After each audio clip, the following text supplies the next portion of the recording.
Hello guys, welcome to UpDev channel. Today we will get to know the difference between the procedure-oriented programming system and the object-oriented programming system. In languages like C language, which is a procedure-oriented programming language, a programmer writes a function or procedure to perform a task. Let's say, for example, if we assign a task to a programmer and to implement that task in a procedure-oriented programming approach, that is in C language, he will first divide that task into subtasks, and for each subtask, he will write a method. Suppose if he is segregating that task into three different subtasks, he will write three methods for each of the subtask 1, 2, and 3, like this. And he will call those methods, whichever he has written for those subtasks, right? He will call those methods from the main method sequentially are based on the user interaction behavior and all. So this is what the procedure oriented approach. Whenever it is all driven by the functions. Okay, for any task, the programmer writes a function. Let's say, for example, there is a task assigned to the same programmer to implement the code in procedure-oriented programming to log in the user into the internet banking application and to update the profile, transfer the funds from his own bank account to another bank account, and log out the user. This is the task that is assigned to the user, to the programmer to implement the task in procedure oriented approach. So, for this one, he will be creating, the programmer will be creating the multiple methods, like method for one method for login, one method for update profile, one method for transfer funds from his own bank account to another bank account, and withdraw funds from his own account, deposit funds into the beneficiary account. Okay, and one method to log out. So all the tasks he has, that the given task he has segregated into the subtasks, and for each of the subtasks he is going to implement a separate methods, and all these methods will be going to call sequential or based on the user interaction behavior. So here we assigned a task to implement in the C language or the procedure oriented approach. He segregated the task into the multiple subtasks and implemented those methods here. So this is how the procedure-oriented approach works. Okay. So what are the problems in this procedure-oriented approach? Because just because we are assigning a task to the user, he is right away going and implementing a new method for the task. So basically, the concentration is on methods and operations, are not on the data. Okay, when I say concentration is on methods, right? Any new task is coming in, he's going to create a new method for it. Okay, he's not going to look at the data whether it is being securely given to the other methods or other functions or not. Okay, we are mainly concentrating on the method. Okay, for any new functionality coming in here in the procedure oriented approach, code reusability is very less because we just have the methods to call to invoke for any new functionality that is coming in. If you want to use the existing functionality that is already implemented for some part of that new functionality, right? So you can call that existing method from your new implementation and use it and uh, extend that existing method for your own new implementation. Okay, that is how the code reusability will be achieved, but it is very minimal just by calling methods. Okay. Also, as the methods, as we write each and every method for any new functionality, right? Suppose if as the days are going on, if the code base becomes very large, it is hard and debug and to maintain. Okay, because we will not be able to track which method is written for what purpose. Okay, also it is difficult to relate the functions or methods which we write in procedure oriented approach with real world entities. Let's say, for example, real world entities like, for example, animal, vehicle, insurance policy, bank transaction, or any other transaction. Okay, health insurance policy. Okay, all these are the real world entities. Suppose if we are assigned to implement a task or implement an application around these real world entities, right? Then as we write everything in functions in procedure oriented approach, we will not be, it is difficult to relate those functions with real world objects, like as we said, mentioned earlier. Okay.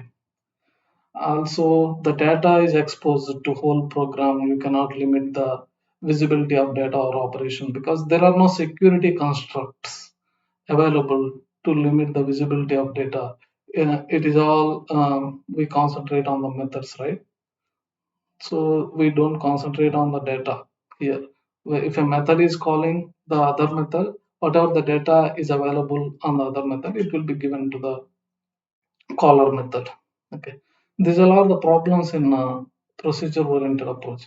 So let's say, for example, if the same task is given to the programmer who knows the object oriented approach, right?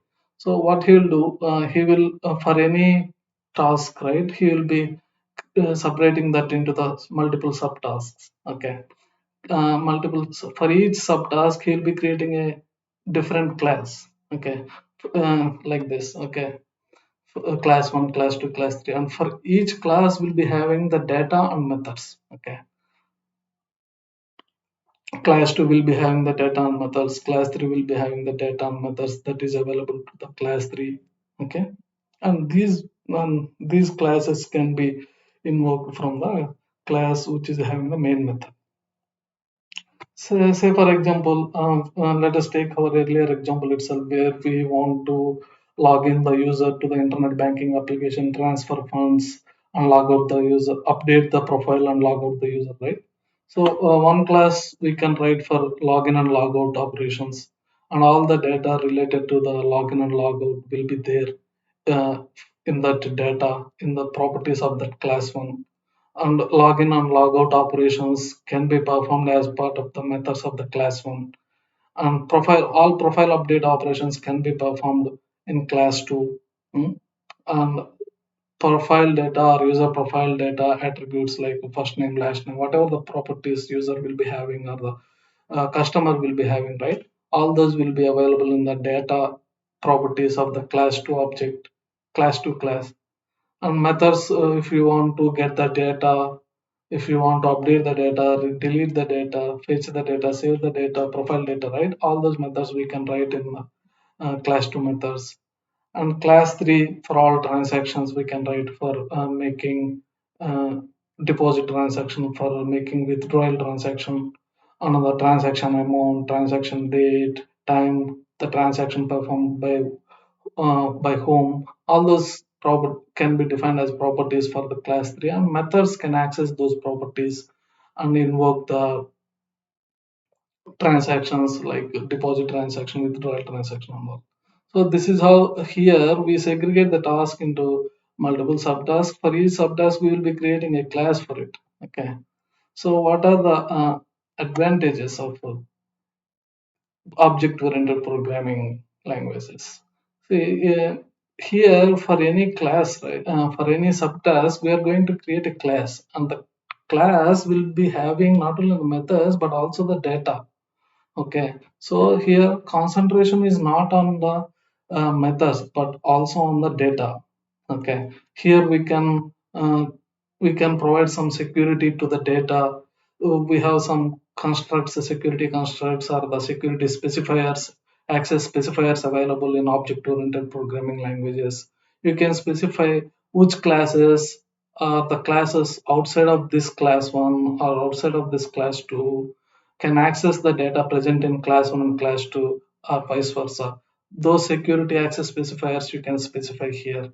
So the security can be given to the class level data here in object oriented programming languages.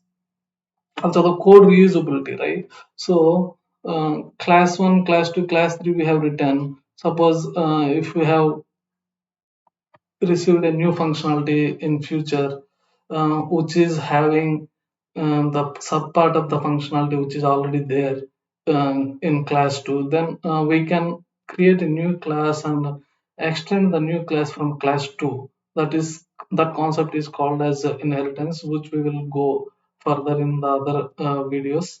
But code reusability can be achieved. The existing methods or the existing classes implementation can be reused with the help of inheritance in object-oriented programming languages. Okay. Next, it is easy to maintain or debug even if the code base grows big, because the code is modularized based on the classes. Also, it is easy to relate with the real world entities, because we are going to create classes in object oriented programming language based on the real world entities. Let's say, for example, a customer wants to make a transaction. Here, customer, transaction, these are the real world entities, right? So we will create a class for the customer, and we'll create the classes for transaction. And each class, like the customer class, will be having the data of the customer data and the methods what customer can perform on his data, right? All those will be wrapped into the data, and the methods will be wrapped into the class. So that is how easily we can correlate the classes which we are going to define in object-oriented programming languages with the real-world entities, because we are going to create the classes from real-world entities. Okay. Also, the data resides in objects of a, yeah, this one we discussed it already. So that's all about the differences between the procedure oriented programming approach and the object oriented programming approach, and the advantages of writing the source code in object oriented programming over the procedure oriented programming. That's all for today. Thanks for watching. If you found this topic is helpful, please give it a like. If you want more videos like this, please subscribe to my channel. Thank you.